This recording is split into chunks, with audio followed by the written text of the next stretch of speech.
예, 요즘 유튜브를 가지고 먹고 사는 사람이 많은 모양이래. 그래서 오늘 주일 저녁이니까 아마 유튜브 생방송을 하는 곳이 상당히 많아졌지 않느냐라는 생각이 돼. 그래서 지금도 우리도 지금 튕겨버렸거든요. 제가 패드를 이렇게 일부러 들고 있는 이유가 이게 끊어진 줄도 모르고 혼자서 계속 강의를 하는 수도 있어요. 그래서 보니까 무엇이 뱅글뱅글 돌아가더라고. 그래서 앞으로 가보니까 아예 인터넷이 끊어졌더라고요. 이 방송 자체가. 들어오셨던 분들을 다 튕겨버리고 오늘 안 하는가 보다 이렇게 생각하는 모양이 할 수도 있겠네요. 여하튼 강의는 해야 되겠고, 보통 이제 참고로 이런 경우가 있을 경우에는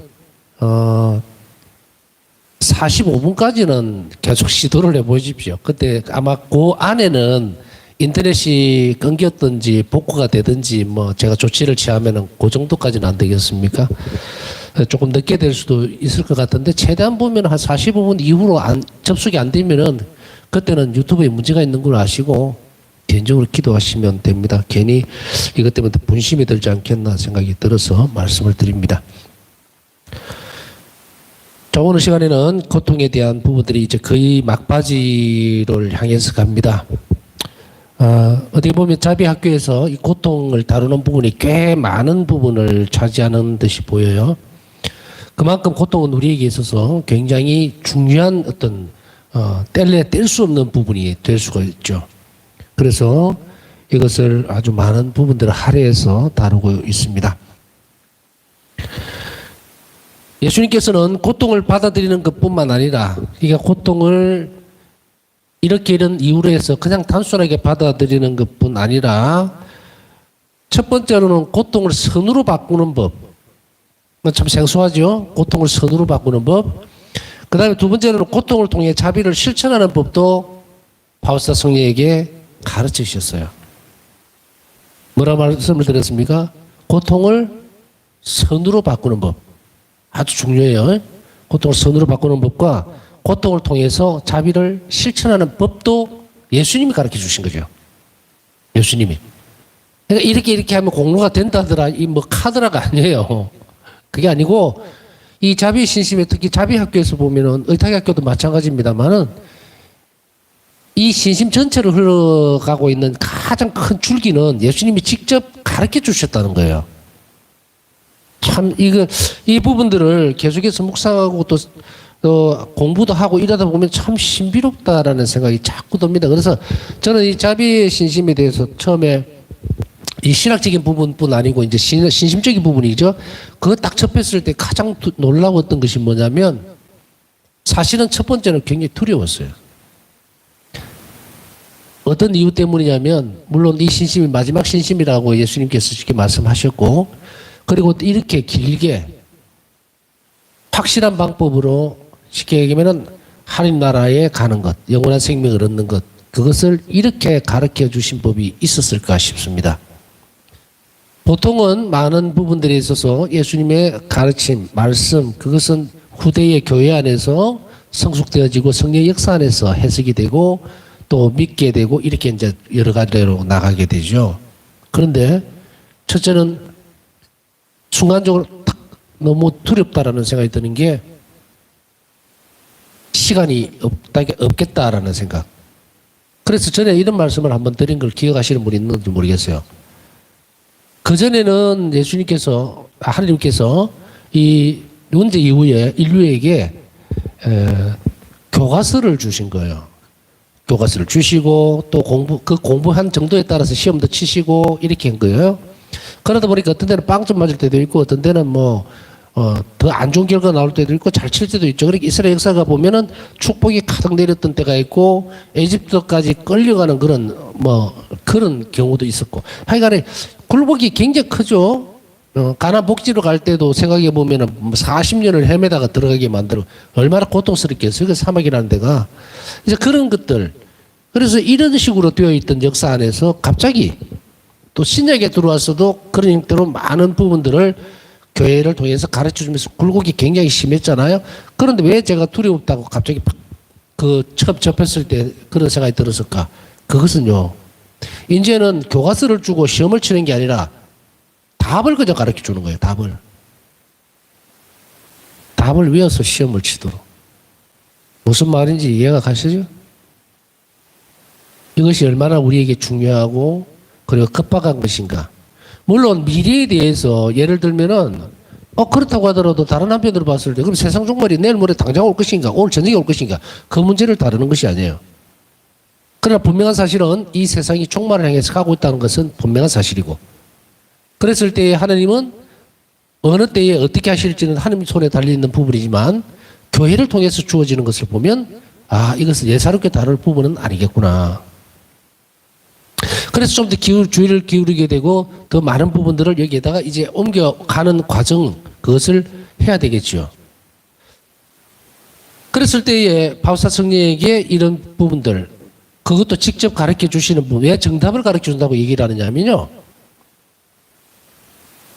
제가 살아오고 배운 과정 안에 물론 전부는 다 아니죠. 제가 무슨 커지게 뛰어난 학자도 아니고 그러나 제가 살아오면서 느끼고 보고 했던 공부하고 했던 여러 모든 정황들 그런 것들을 전부 다 합쳐봐도 이렇게 예수님이 직접 하나하나 가르쳐 주신 적은 없다. 인류에게. 없어요. 아주 명확하게 무언가를 해야 된다는 것과 어떻게 살아내야 된다는 것까지 이렇게 디테일하게 하신 적이 없다. 직접 나서셔서. 공생활과 우리 지금 현재 오늘날 현재 시간하고를 비교해봐도 거의 중간에 틈이 2000년이라는 시간대가 벌어져 있어요.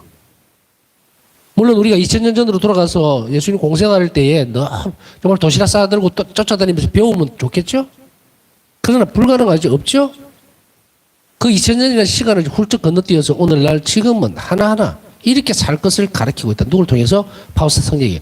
그래서 우리는 바우사 성령을 먼저 알 필요가 있다는 거예요. 그분을 알지 못하고서는 자비신심을 이해할 수가 없다. 왜냐하면 그분을 통해서 바우사 성령을 통해서 전달되었기 때문에 우리에게서 큰 훌륭한 스승이면서 전달자, 자비의 전달자이기도 하고 이런 바우사 성령에게 지금 두 가지를 말씀을 하시는데 이거는 굉장히 중요한 부분이기 때문에 내 삶을 사실은 고통 문제를 다룰 때 좌지우지할 만큼 굉장히 중요한 부분이에요. 고통이 어떻게 해서 선이 되는 건가? 만약에 내가 고통을 무의미하게 버리지 않고 그것을 어떤 방법으로 선택해서 실행을 하면 그게 선이 된다. 그러면 선성은 뭐예요? 하나님을 닮는 거죠. 아버지는 선하신 분이에요. 그래 우리 안에서 악으로 기울어지지 않는다는 거예요. 선이 우리 안에서 커지게 되고 자리를 잡으면. 그래서 우리 본성은 어떻게 됩니까? 원죄 이후에 악으로 기울어지게 돼요.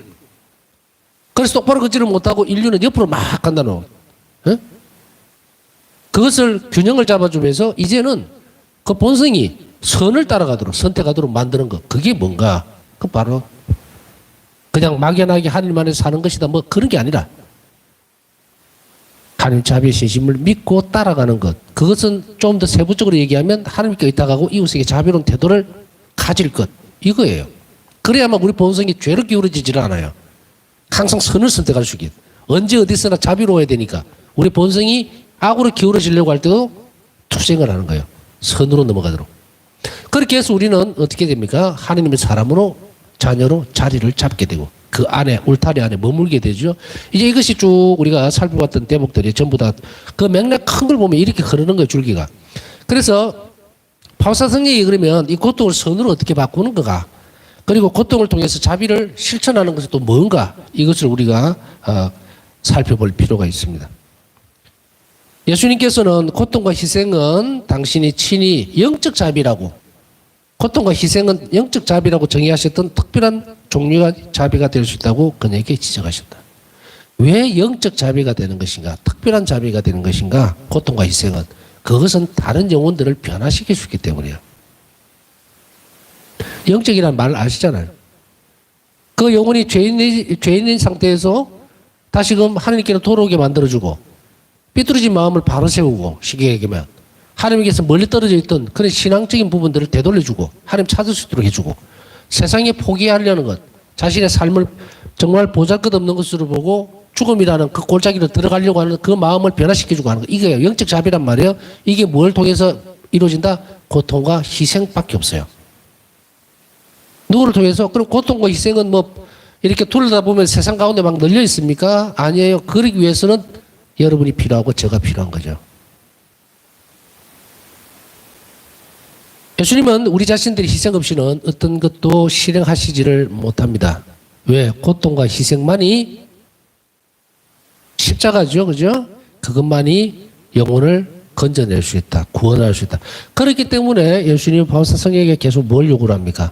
나는 너희 희생이 필요하다. 너희 고통이 필요하다. 이 얘기하시죠? 그것만이 바꿀 수가 있어요. 다른 거 무슨 뭐 산더미 같이 많은 무슨 공로를 쌓아가지고 재산을 막 풀어가 가난한 사람들을 뭐 따뜻하게 대하고 병자들을 그거 다 좋아요. 그러나 본질적인 데서 내가 만약에 돈이 많습니다. 그런데 내가 뭐 불쌍하고 가난한 사람들이 있어요. 매달 뭐 내가 한 1,000만 원씩 줘. 근데 나는 돈 많아. 몇십억, 몇백억 갖고 있어요. 그까지 그 1,000만 원 줘봤자 또 다음 달 되면은 뭐 몇천만 원씩 버니까 상관없어요.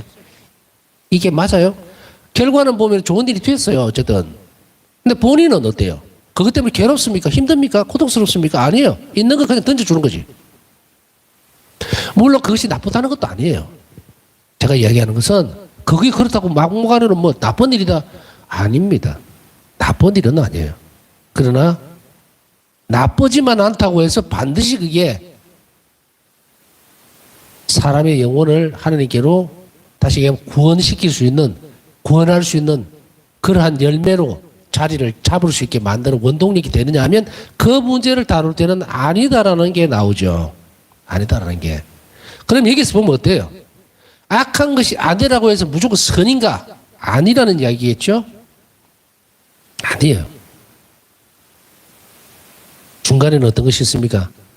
일반적으로 착한 것도 있어요. 일반적으로. 중간에 어중간하게 끼어 있는 거. 자기 희생과 가치도 없으면서도 사람들에게 도움을 줄 수 있다면 좋은 거예요, 그냥. 그러나 이거는 자비도 아니고 아무것도 아니죠. 그냥 선한 일도 아니고 좋은 겁니다, 좋은 거. 여기서 제가 말하고 있는 선이라고 하는 것은 하나님께 유보되어 있는 선을 이야기하는 거예요. 우리가 막 일상적으로 사용할 때, 야, 너 선한 사람이다. 저 사람 참 선한 사람. 그런 개념이 아니라는 이야기 알아들으시겠죠? 하느님의 속성으로 들어있는 그 완전한 선에 대해서 얘기를 하는 거예요. 자비는 바로 그 선을 이끌어내는 거거든. 이게 초월적인 선이에요. 우리가 인간적으로 아까 얘기했듯이, 야, 착한 일 했냐? 뭐 어떻게 했냐? 그런 선을 이야기하는 것이 아니다. 그러면 무엇이 필요할까? 그걸 가르치고 계시는 거죠. 희생과 십자가, 고통 없이는 가치 없다. 가치가 없다. 혹시나 무슨 무게감을 가지고서 그래도 뭔가라고 하는 그런 것은 우리에게서 배제를 해야 합니다. 그런 삶에서. 그래서 언젠가 그런 말씀을 드렸죠. 영생생활에 있어서. 경건하고 거룩한 삶이 구원을 어떻다? 절대로 보장받지 못한다. 그러니까 우리가 규율이나 잘 지키고 거룩하게 기도하고 그렇게 해서 내가 십자가 일도 하고 성체조배도 하고 그렇게 해서 내가 천국에 간다? 맞바꿔진다? 천만에요. 선물입니다. 네? 우리가 천국에 가는 거는 순수한 하나님이 주신 선물이에요. 그죠? 우리는 그럼 왜 애를 써야 되는가? 사랑의 반응이죠. 사랑의 반응.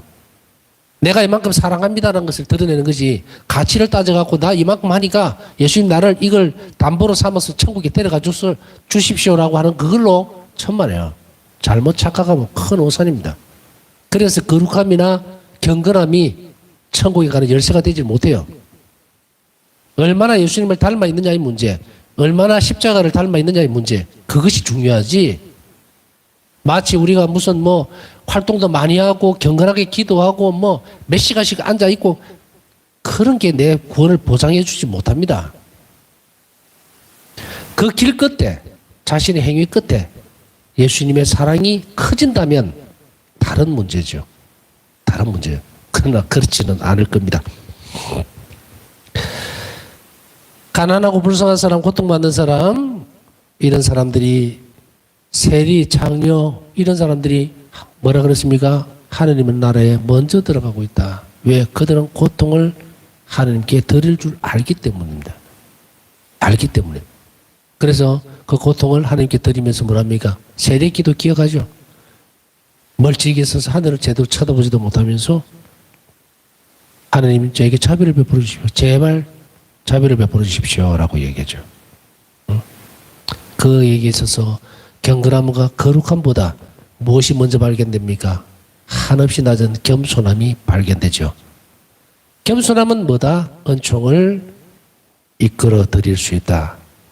경건함과 거룩함은 태도입니다. 그게 은총을 끌어들이지는 않아요.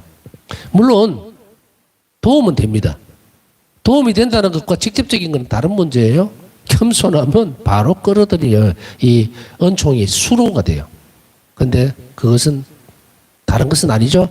우리 가운데 그런 사람은 없으리라고 생각합니다. 혹시나 나는 하루에 이만큼씩 뭐도 하고 이러니까 내가 마침 이런 걸 보시니까 하나님께서 나를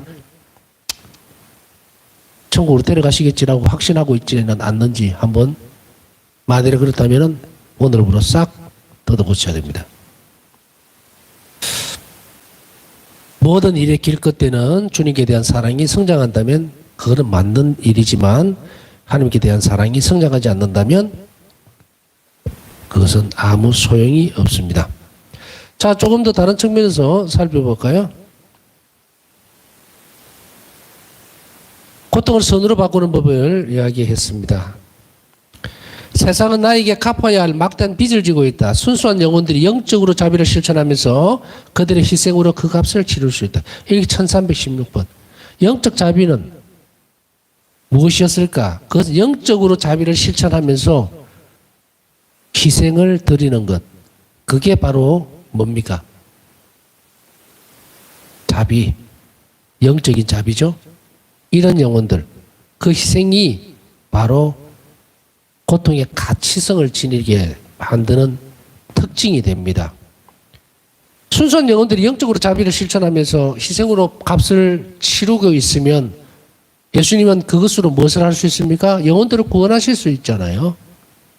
그렇기 때문에 바로 영적 자비라고 했던 것은 바로 이 부분들입니다. 그러니까 세상이 죄로 인해서 하나님께 엄청난 빚을 지고 있는데 그 빚을 갚아내고 있는 것은 바로 영적으로 순수한 자비를 베푸는 이런 영혼들이다. 자신의 희생을 뭐로 내놓는다? 하나님께 봉헌하는 사람들이다. 이 말이에요.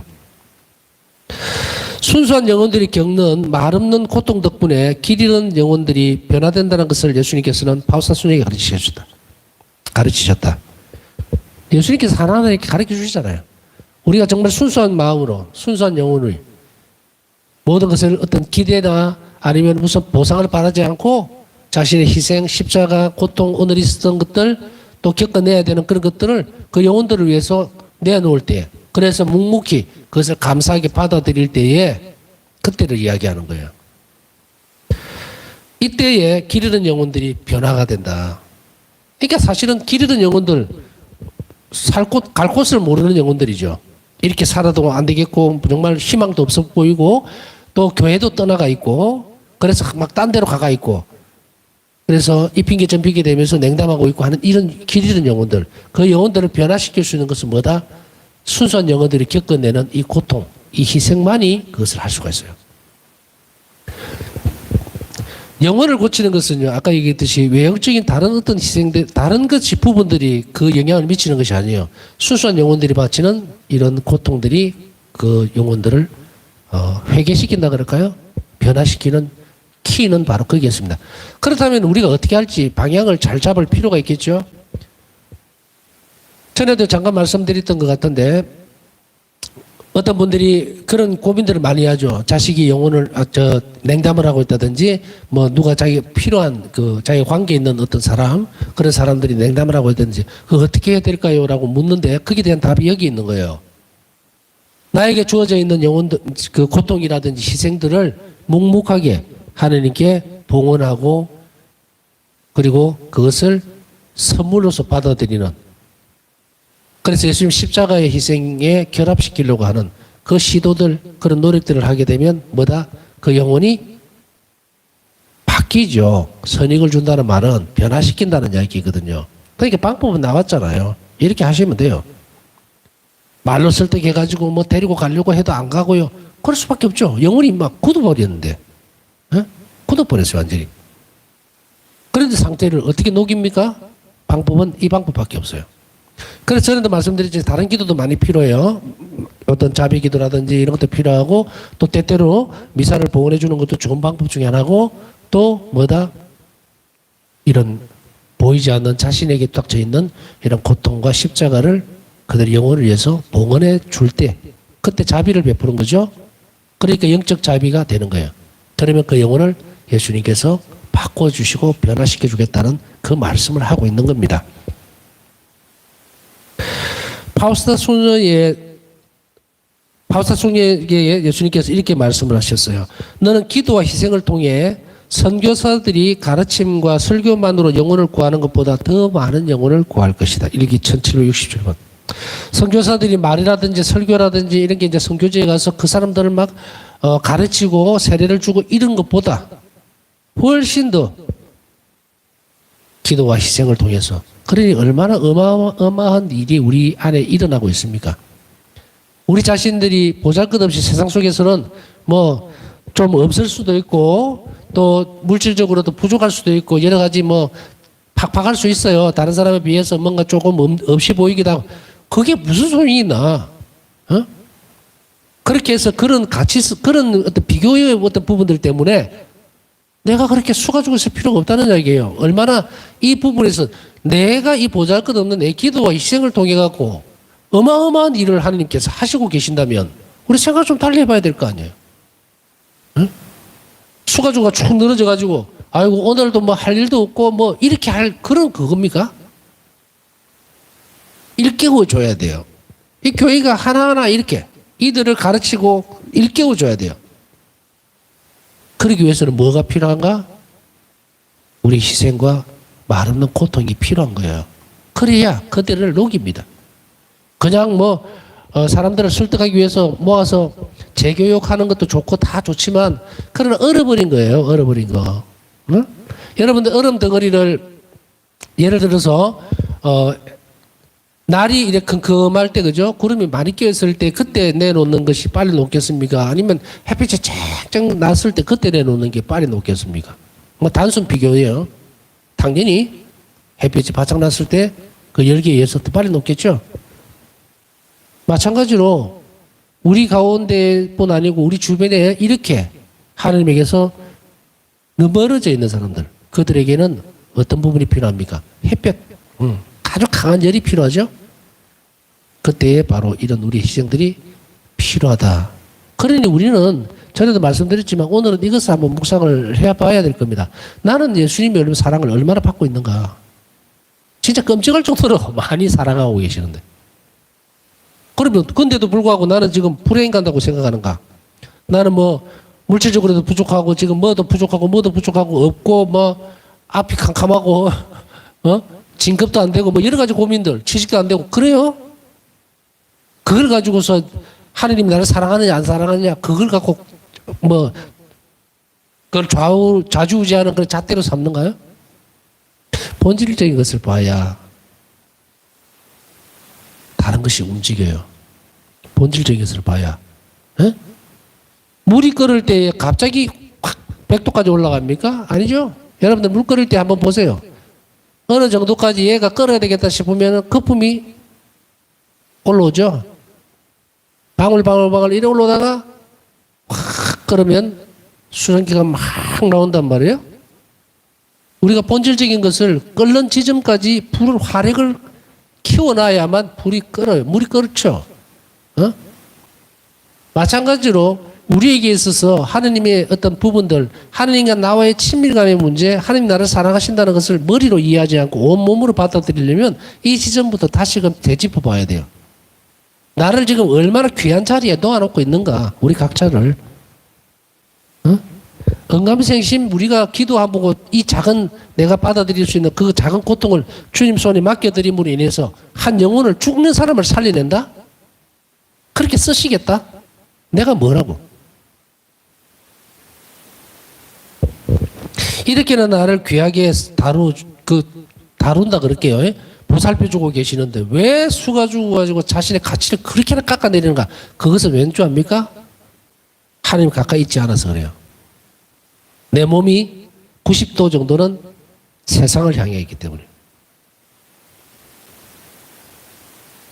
이 부분들을 하느님께 청해야 합니다.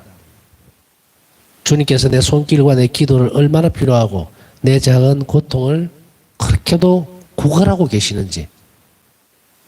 내가 뭐라고, 그죠? 하느님이 나를 그렇게 대하는데 나는 왜 내 자신에게 그렇게 혹독하게 대할 것도 한번 생각해 보세요. 내 삶이 지친다, 비참하다, 나는 왜 이럴까, 눈떠도 희망도 없다, 왜 그렇게 밀어가는가? 그때 전에 말씀드릴 때 뭐라 그랬습니까? 기도는 하늘을 향하게 한다. 기도하세요.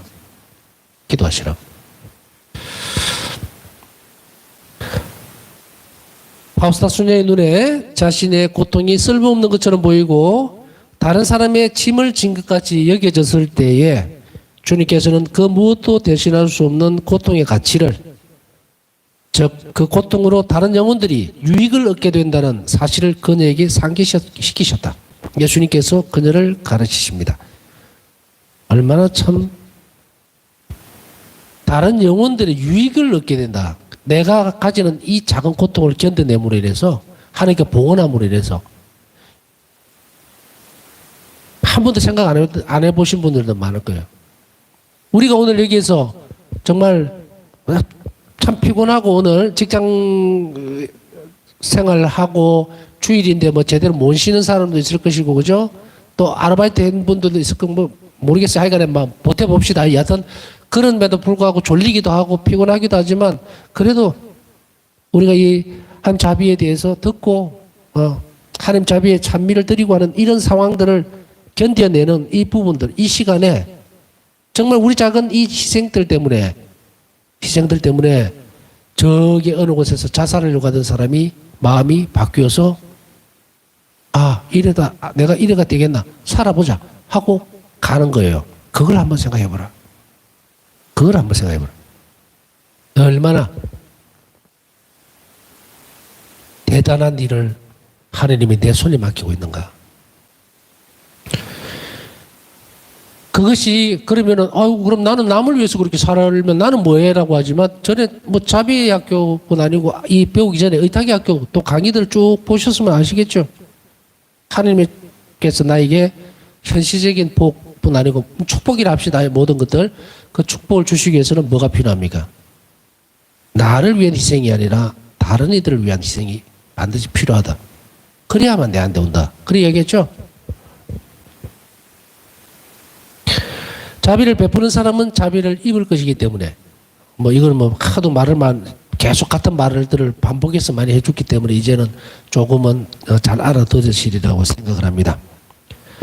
그래서 예수님은 지금 이 시간에 바울사 성령에게 말씀하셨던 것을 지금 나에게 말씀하고 계시는데 이렇게 바울사 성령을 가르치셨지만 이 말씀은 나에게 지금 하시는 말씀이에요.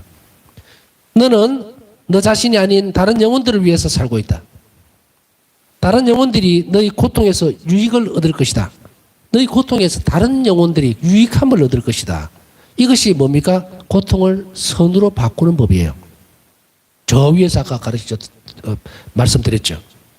고통을 어떻게 선으로 바꿀까? 그것은 내 고통이 다른 영혼의 선익이 될 때, 그때 내 고통을 선으로 바꾼다. 그럼 이제 충분히 이해가 가죠? 내가 받아들이는 고통이 다른 영혼에게 이제 선익이 된다는 그걸 확신을 가지고 예수님께 드릴 때, 봉헌할 때, 그때 고통이 선으로 바뀌는 거예요. 이렇게 되어지면 고통을 기쁨으로 받아들이게 됩니다. 왜? 선으로 연결되기 때문에. 오래 지속되는 너의 고통은 그들이 나의 뜻을 받아들일 수 있도록 빛과 힘을 줄 것이다. 1기 60절. 오래 지속되는 고통. 이것은 어느 한 고통이 길어질 때 한 영혼이 빠져나오는 거예요. 구원으로 돌아오는 거예요. 아버지 집으로 돌아오는 거예요. 하나님께로 향하게 만드는 거예요. 바로 그러기 위해서 받아들일 수 있는 빛과 힘을 줄 것이다. 그래서 이 고통은 자비가 된다는 이야기입니다. 예수님께서는 바울사순에게 계속 상기시키셨다. 앞에서 말씀드렸던 거 이것은 지금 나에게 하시는 말씀이라고 얘기를 했죠. 바울사성에게만 하시는 부분이 아니고 계속 상기시키면서 이 말씀을 다시 합니다. 나는 영혼들을 구하기 위해 너의 고통이 필요하다. 이르기 1612번. 이제 우리는 어느 정도의 고통의 방점을 찍을 필요가 있습니다. 내 고통이 왜 이렇게 나에게 주어지는지. 그것은 하나님의 선성에서 그 고통은 나에게 필요한 것. 앞에서 왜 필요한지에 대해서는 다 이야기를 했고 그 정점에 이르는 것은 뭐냐. 바로 예수님은 영혼들을 구하기 위해서 내 고통을 필요로 하고 있다는 거예요. 사랑하는 하나님께서 나에게 원하시는데 내가 그것을 회피할 이유는 없을 것이죠. 없죠. 그죠? 그러나 사랑이 약할 때는 피하고 싶을 때가 많습니다. 그렇기 때문에 우리는 고통에 맞닥뜨렸을 때에 흔들리지 않고 두려워하지 않고 하나님의 사랑을 기억하고 떠올리고 내 그 하나님의 사랑이 내 안에 깊숙하게 영혼 안에 자리 잡을 수 있도록 은총을 청해야 합니다. 남은 시간 묵상하면서 우리가 늘 하나님 사랑 때문에 우리가 이 고통을 흔쾌히 기쁘게 잘 받아들일 수 있고 그리고 그것을 불쌍한 영혼들을 위해서 잃어버린 영혼들을 위해서 주님께서 쓰실 수 있도록 내드릴 수 있는 그런 용기와 은총을 청하도록 합시다.